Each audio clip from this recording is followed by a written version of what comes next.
Pulivendula MLA YS Jaganmohan Reddy గారి పల్నాడు పర్యటన చూసుకుంటే సింగయ్య అనేటువంటి వ్యక్తి స్వయంగా జగన్మోహన్ రెడ్డి గారి కారు కింద పడి చనిపోయినటువంటి వీడియోలు మనందరం కూడా చూసాం. అయితే దానికి సంబంధించి పోలీసులు ఆ కార్ని నిన్న రోజున సీజ్ చేయడం జరిగింది, ఏదైతే విచారణలో భాగంగా.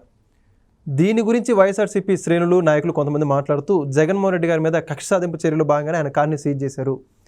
ఒక కారు డ్రైవరు చేసినటువంటి దానికి జగన్మోహన్ రెడ్డి గారికి ఏ సంబంధం అని చెప్పేసి మాట్లాడుకుంటూ వస్తున్నారు. మరో పక్క చూసుకుంటేనేమో జగన్మోహన్ రెడ్డి గారి భద్రతకు సంబంధించి హైకోర్టులో దాఖలు చేసిన పిటిషన్ కూడా విచారణకు వచ్చిన సందర్భంగా మాట్లాడుతూ జగన్మోహన్ రెడ్డి గారి భద్రతను తగ్గించారని జగన్మోహన్ రెడ్డి గారు చెప్పుకుంటూ వస్తున్న దానికి సంబంధించి ఆంధ్రప్రదేశ్ ప్రభుత్వం అవన్నీ పూర్తిగా అబద్ధాలంటూ కొట్టిపారడం జరిగింది. దానికి సంబంధించి జగన్మోహన్ రెడ్డి గారికి ఏ విధంగా పర్యటన కల్పిస్తున్నారో వాటన్నిటిని ఆధారాలతో సహా హైకోర్టు వారికి ప్రవేశపెట్టడం జరిగింది. మొత్తానికి జగన్మోహన్ రెడ్డి గారి భద్రతా అంశానికి సంబంధించి మరిన్ని విషయాలు తెలుసుకోవడానికి మనతో ఉన్నారు ప్రముఖ రాజకీయ విశ్లేషకులు అంకంరావు గారు. సార్ నమస్కారం అండి. నమస్తే అమ్మా. సార్, జగన్మోహన్ రెడ్డి గారి పర్యటన మనం చూసుకుంటే ఆయన ఓడిపోయిన దగ్గర నుంచి కూడా ప్రతి పర్యటనలో ఏదో ఒక అవాంఛనీయ సంఘటన జరుగుతూ ఉంది. దానికి చూసుకుంటే ప్రణాళికబద్ధంగా జరిగినట్టు అనేక ఆధారాలు అయితే ఇప్పటివరకు లభించాయి. తాజాగా పల్నాడు పర్యటన కూడా షరతులతో కూడినటువంటి అనుమతులు ఇచ్చినా కూడా దాదాపు 3 చనిపోవడానికి కారణం ఉంది ఆ పర్యటన.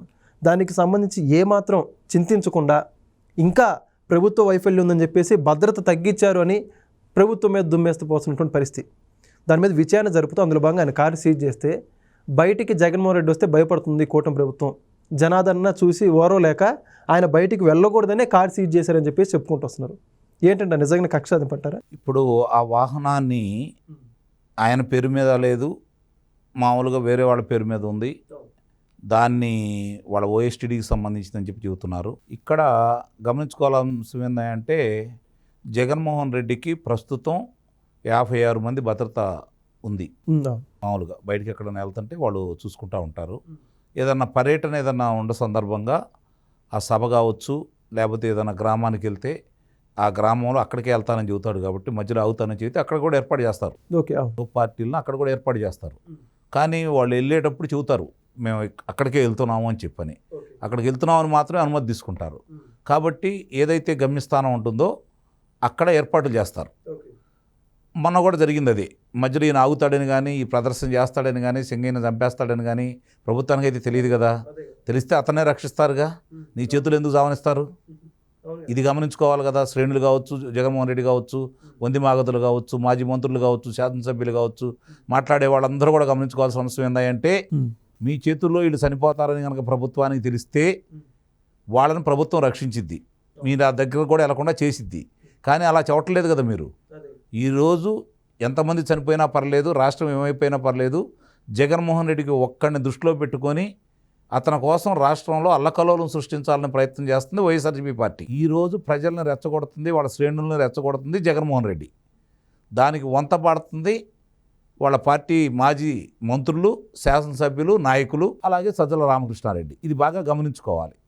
నిన్న జరిగిన వాహనానికి సంబంధించి ఆ వాహనం కింద పడ్డాడని చెప్పని సాక్ష్యాధారాలు దొరికిన తర్వాత ఆ వాహనాన్ని సీజ్ చేయకుండా ముద్దు పెట్టుకుంటారా? మళ్ళీ అట్లాంటి వాహనాన్ని తీసుకుని వెళ్ళి ఇంకెంతమందిని చంపాలని మీరు ప్రయత్నం చేస్తున్నారు? నేను ప్రజల తరఫు నుంచి అడుగుతున్నా, ఆ వాహనాన్ని తీసుకెళ్ళి మీరు ఇంకెంతమందిని చంపాలని ప్రయత్నం చేస్తున్నారు?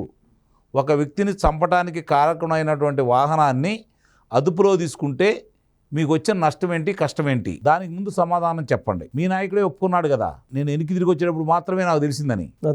అయినా అప్పుడు విచారం వ్యక్తం చేయలేదు. ఆ మరుసటి రోజు పత్రికల సమావేశంలో కావచ్చు, పాత్రికేయుల మిత్రులతో కావచ్చు, ప్రసార మాధ్యమాలతో కావచ్చు మాట్లాడేటప్పుడు కూడా చనిపోయిన వాళ్ళిద్దరి గురించి ఒక్క మాట కూడా మాట్లాడలేదు. సినిమా డైలాగ్ గురించి వ్యంగ్యంగా మాట్లాడారు కదా, దీని గురించి అయితే ఒక్క మాట కూడా మాట్లాడలేదు. దీన్ని బట్టి అర్థం చేసుకోవాలి కదా జగన్మోహన్ రెడ్డి ఆలోచన ఎలా ఉందో, వాళ్ళ నాయకుల ఆలోచన ఎలా ఉందో. ఇంకా సమర్థిస్తూ అక్కడ తలసిలా రఘురామ్ అనే వ్యక్తి ఏదో తప్పుడు సమాచారం ఇచ్చాడని, దాన్ని బట్టి వేరే వాహనం గురించి చెప్పారని చెప్పినప్పుడు కథలుగా వస్తున్నాయి. అది నిజమెంత అబద్ధం ఎంతో వాళ్ళే చెప్పాలి. ఏదేమైనా అక్కడ జరిగిన సంఘటనకు సంబంధించి ఆ జిల్లా పోలీస్ అధికారి అప్పుడు తొందరపడి మాట్లాడటం మాత్రం నిస్సందేహంగా తప్పే. అతని మీద ఎలాంటి చర్యలు తీసుకుంటారో కూటమి ప్రభుత్వం ఆలోచించాలి. ఎందుకంటే ఈరోజు వీళ్ళు ఇలా మాట్లాడుకోవడానికి అవకాశం కలగజేసింది కూడా ఆయన మాట్లాడిన మాటల ఆధారంగా పెట్టుకొని, మొట్టమొదటి రోజు ఈ మాట మాట్లాడాడు, ఇప్పుడు ఈ మాట మాట్లాడుతున్నారు, మీరు కావాలని చెప్పిస్తున్నారు, వాహనాన్ని మార్చేశారు, కావాలని జగన్మోహన్ రెడ్డి గారిని ఈ ఇబ్బంది పెట్టడం కోసం మాత్రమే మీరు ఈ అభియోగం మోపారని చెప్పిన వాళ్ళు మాట్లాడే అవకాశం వచ్చింది అంటే అది ఆయన మూలకంగానే వచ్చింది. తొందరపడి ఆయన మాట్లాడటం అనేది నిస్సందేహంగా పొరపాటే. దీన్నైతే ఆలోచించుకోవాలి. ఇప్పుడు అక్కడ జరిగిందట్టు మీరు చెప్పినట్టు 3 ప్రాణాలు పోయినాయి. ఒకటి సింగయ్య, ఆయన అక్కడ చనిపోయాడు. తర్వాత జయవర్ధన్ రెడ్డి, ఆ సత్తెనపల్లిలో అతను చనిపోవడం కూడా జరిగింది. వీళ్ళు ఒక కుర్రవాడికి కళ్ళు తిరిగి పడిపోతే అతను స్థానిక వైద్యశాలకు తీసుకెళ్తే ఇక్కడ కాదు బ్రెయిన్ స్ట్రోక్ వచ్చింది, ఇక్కడ కాదు గుంటూరు తీసుకెళ్ళండి అని చెప్పని అంటే మామూలుగా వాళ్ళకు ఉన్నటువంటి వైద్యానికి సంబంధించినటువంటి వాహనం ఉంటుంది కదా, తరలించే వాహనం, దాంట్లో తీసుకెళ్తూ ఉంటే అప్పుడు ఈ జనసమూహం మొత్తం అక్కడ ఉండి అది దాన్ని గుంటూరు వెళ్ళే మార్గ మధ్యంలో వీళ్ళు పెట్టుకున్నారు కాబట్టి అవకాశం లేక అక్కడ ఆలస్యం అయినందువల్ల అతను చనిపోయాడనే విషయం కూడా మనకు తెలుస్తూ ఉంది. అంటే ఇతని పర్యటన వల్ల 3 చనిపోయారు. ఆ రోజు పర్యటనకు వద్దాం అనుకున్నప్పుడు వాళ్ళ అనుమతి కోరినప్పుడు వీళ్ళు ఇచ్చింది ఏ విధంగా ఇచ్చారు? 100 మంది అతని వాహనాలు కాకుండా అదనంగా అతనికి 11 వాహనాలు ఉన్నాయి, అదనంగా 3 వాహనాలు, 100 మంది మాత్రమే. ఇన్ని వేల మందిని తీసుకుని వస్తారని కాదు కదా చెప్పింది. ఇంత వేల మంది వస్తే దానికి ఇంతకుముందు గతంలో వచ్చారు కాబట్టి అక్కడ పర్యటన ఎలా చేయాలో వాళ్ళు ఏ విధంగా చూసుకోవాలో అక్కడ చూసుకున్నారు. వాళ్ళు మార్గ మధ్యలో ఇలా జరుగుతాయి అని కానీ ఇలా చేస్తారని కానీ ఊహించలేదు కదా. అంటే ఇక్కడ ఇప్పుడు నేను చూసినంత వరకు ఇలాంటి పర్యటనలు గతంలో ఎప్పుడు ఎప్పుడు ఇలా అయితే జరగలేదు.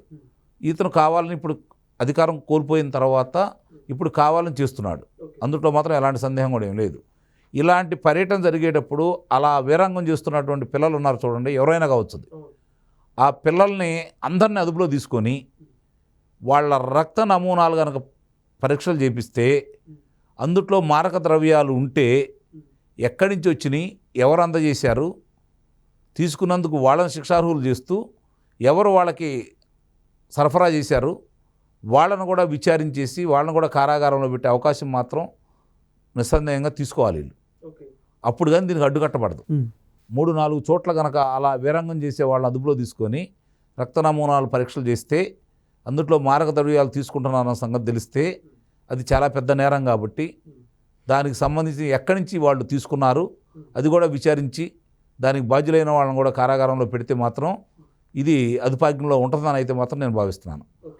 ఒక జగన్మోహన్ రెడ్డికి వచ్చే మనుషులే కాదు, ఎక్కడ ఇలా చేస్తున్నా కూడా వాళ్ళందరినీ అదుపులో తీసుకోవాల్సిన బాధ్యత అయితే ఈ పోలీసు వ్యవస్థకు అయితే ఉందని చెప్పి అయితే నేను భావిస్తున్నాను. ఇక్కడ అతను మాట్లాడిన ప్రతి మాటకి వీళ్ళు వంత పాడటమే తప్ప అతను చేసిన తప్పులకి 10 ప్రశ్నలు సంధించాడు చంద్రబాబు నాయుడు గారికి. నేను ఎప్పుడైనా మీకు కానీ మీ పర్యటనకు కానీ పవన్ కళ్యాణ్ గారికి కానీ లోకేష్ బాబుకి కానీ ఇలా చేశానా అని చెప్పని ఆయన మాట్లాడుతూ ఉన్నాడు. అసలు నువ్వు చేసిందే నువ్వు కదా, వీళ్ళు చేయట్లేదు కదా, అది ప్రజల బాధ. ఇప్పుడు చేసిందే నువ్వు కదా, ఈరోజు వీళ్ళు చేయట్లేదని చెప్పి ప్రజలు బాధపడతా ఉన్నారు. అంటే ఇంటి బయట తాళాలు వేసి మరి చంద్రబాబు నాయుడు గారు ఆత్మకూరు పర్యటనకు వెళ్తాను అంటే ఆయన తలుపులకి బయట ఉన్నటువంటి తలుపులకి తాళ్ళు పెట్టి బంధించి ఆయన లో నుంచి బయటికి రాకుండా చేసింది నీ ప్రభుత్వంలోనే కదా, నీ పోలీసులే కదా. అంతే, అవును కదా. రేణిగుంట విమానాశ్రయంలోంచి బయటికి రానియకుండా ఆయన అడ్డుపడితే ఆ రోజు అక్కడ విమానాశ్రయంలో కూర్చొని ఆయన నిరసన తెలిపాడు కదా, అన్ని గంటలు వెనక్కి పంపించారు కదా. విశాఖపట్నంలోనూ అలానే చేశారు కదా పవన్ కళ్యాణ్ గారిని. సరే, ఇప్పుడు అనపర్తి పర్యటనకి వెళ్తే పోలీసులు రోడ్డు మీద అడ్డం పడి వాహనాలు పానీయకుండా ఉంటే 8 కిలోమీటర్లు నడుచుకుంటూ వెళ్ళాడు ఆయన. నువ్వు చేసిన పనులన్నీ వాళ్ళకి కలిసి వచ్చినాయి. అవి దృష్టిలో పెట్టుకొని నువ్వు పర్యటన చేస్తావంటే వాళ్ళు అడ్డుపట్ల. ఇది గమనించుకోవాలి. నీ పర్యటన రాజకీయం చేస్తావని, కావాలని ఆపారని, నిన్ను నిర్బంధం చేశారని ఇలాంటి మాటలు నువ్వు మాట్లాడతావన్న ఉద్దేశంతో వాళ్ళు నువ్వు ఎంతగా ప్రజల్లోకి వెళ్తే నువ్వు ఇంకా అంత పలసనైపోతావు అన్న ఉద్దేశంతో వాళ్ళు నీకు అవకాశం కలగజేస్తున్నారు.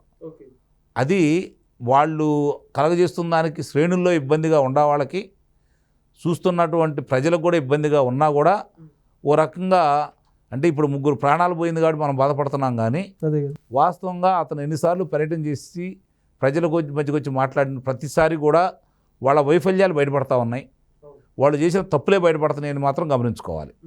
అందుకని ఈ ప్రభుత్వం కూడా ఎన్నిసార్లు బయటకు వస్తే అన్ని తప్పులు బయటకు వస్తాయనే ఉద్దేశంతో అతనికి అవకాశం కలగజేస్తుందని అయితే నేను భావిస్తున్నా.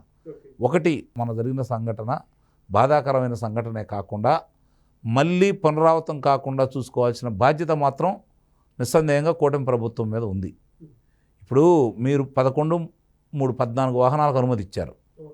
తాడేపల్లిలో అతను బయలుదేరుతున్నాడు, 50 వాహనాలు వస్తున్నాయి. మిగిలిన 36 వాహనాలనే అక్కడే ఆపి వాటిని కనుక స్వాధీనం చేసుకొని ఉంటే అతను ఏం చేశాడో చూసేవాళ్ళు. అదే ఏటుకూరు రోడ్లోకి వచ్చి ఆగేటప్పుడు అతనికి అవకాశం ఇవ్వకుండా మీరు ఇక్కడ ఆగటానికి వీల్లేదని చెప్పని అసలు వాళ్ళనే ఆ రహదారి మీద రాకుండా మీరు ఆపగలిగినట్టయితే ఈ ఇబ్బంది ఉండేది కాదు. ఎందుకంటే వాళ్ళు మొట్టమొదటి కూడా ఒక ప్రణాళిక ప్రకారం చేసుకుంటున్నారు కాబట్టి, రాజకీయమే చేస్తున్నారు కాబట్టి వాళ్ళు. మీరు ఇంతకుముందు చంద్రబాబు నాయుడు గారు ఎదుర్కొన్న రాజకీయ నేతలు వేరు.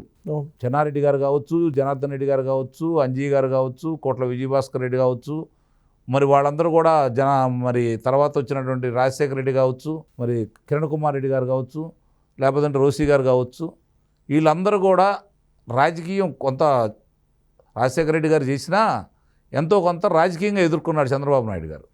కానీ ఇక్కడ ఇతను రాజకీయం చేయట్లేదు, ఇది గమనించుకోవాలి. వైఎస్ఆర్సీపీ పార్టీ అనేది ఒక రాజకీయ పార్టీ కాదు. మీరు రాజకీయ పార్టీగా ఆలోచిస్తే ఇలాంటి పొరపాట్లే జరుగుతూ ఉంటాయి. అది రాజకీయ పార్టీ కాదు, ఒక ముఠా నాయకుడు చేస్తున్నటువంటి కార్యక్రమం. దీన్ని మాత్రమే గమనించుకోవాలి.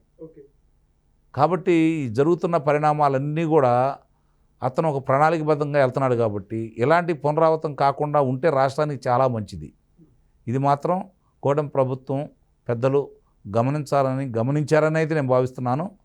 కొంచెం చర్యల్లో వేగవంతంగా చర్యలు తీసుకోవాలని అయితే ప్రజల తరపున, నా తరపున ప్రభుత్వానికి విన్నవించుకుంటున్నాను. చాలా చక్కగా చెప్పారు sir. Thank you. Please subscribe to Leo News for more videos.